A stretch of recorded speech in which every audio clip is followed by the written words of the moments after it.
Doctor rakhi आज गुरुवारी तुम्हाला भेटत आहे। आज आहे विशेष गुरुवार आहे। आज गुरु पुष्पयोग हा राजयोग आहे आणि तो गुरुवारच्या दिवशी आलेला आहे। त्याच्यासाठी आपल्याला खरंच हा भाग्याचा दिवस मानलेला आहे।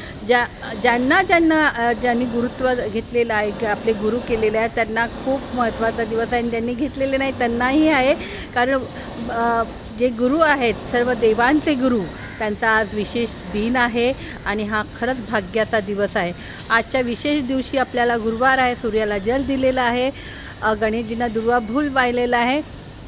आज विशेष असं आहे की हळद पहिली जी आपली बोट आहे हे गुरुचं असतं आणि ह्या बोटाने आपल्याला इथे आज हळदीचा टीका लावायचा आहे।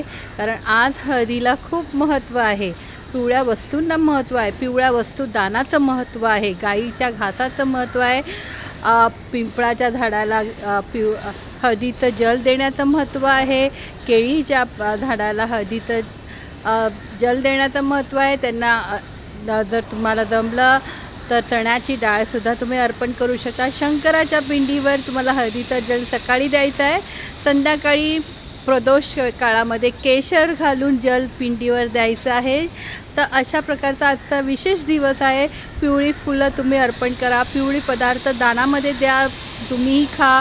आजच्या ह्या पिवळ्या वस्त्रालाही महत्त्व आहे। श्री विष्णू वासुदेवा भगवतेचा जप करा, ओम गुरुदेवाचा जप करा। तुमचे स्वामी गुरु त्यांच्या दरबारी जा, त्यांच्या भेटी घ्या, आपले शिक्षक आहे त्यांना भेटा।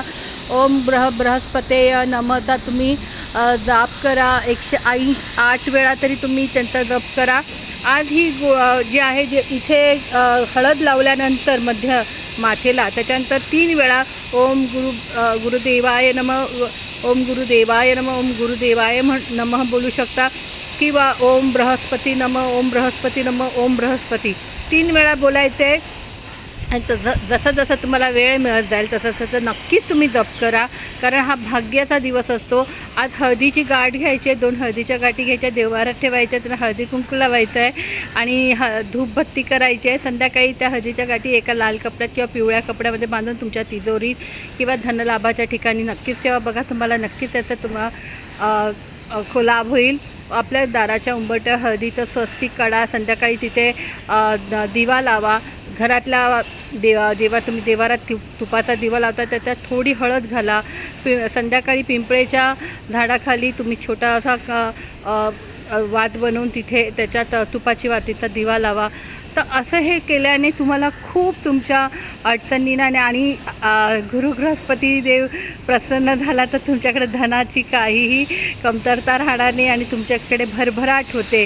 आणि मी तर नेहमी सांगेल माझ्या प्रत्येक मित्रमैत्रिणी आणि माझे प्रेक्षक आहेत त्यांना की तुमची भरभराट सुख समृद्धी सगळं तुमच्याकडे येऊ आणि ती सुख समृद्धी मिळवण्यासाठी छोटे छोटे हे उपाय मी सांगितलेले ते नक्कीच करा, ज्याच्याने तुमचा लाभ होईल। श्री स्वामी समर्थ।